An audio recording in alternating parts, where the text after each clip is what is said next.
Ano po ito? Ah, pinipig. Sir, masarap yan, bago. Magkano ang pinipig nyo? 50 na lang, 70 yan. 50 isang takal. Pupunuin natin.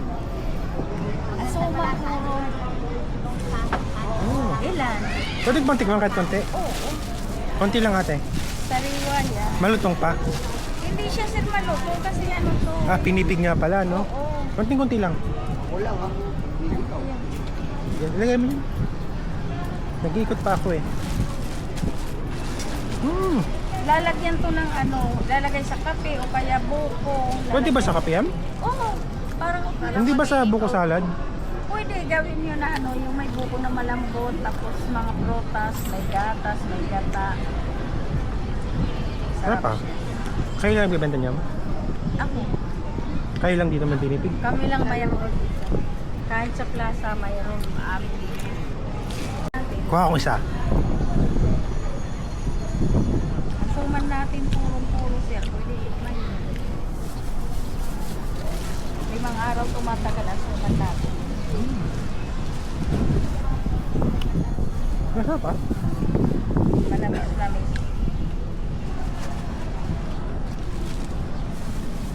Kunti lang pala siya. Yan. Gawin mo ng 100. Dagdagan mo ate ha. 50 pa lang bigay ko. Kasi nasasanay ako, 70 bigay ko, 3,200.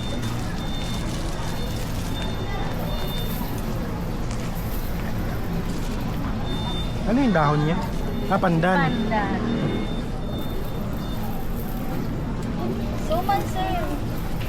Sarap ang Mamaya. suman. Tikman nyo. Walang halo yan po. Mainit pa? Hindi siya mainit na. Wala nang mainit. Pero bago. Tikman nyo.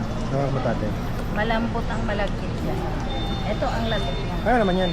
Latik. Ah, latik. Masarap po yan. Malambot siya. Mm.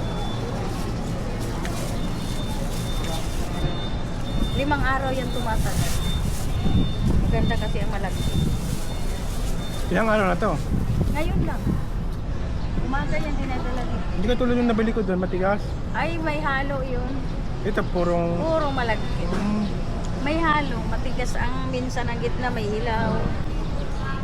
Ito latik to ng Latik nyug. kuko jam. Ay, ayun yun.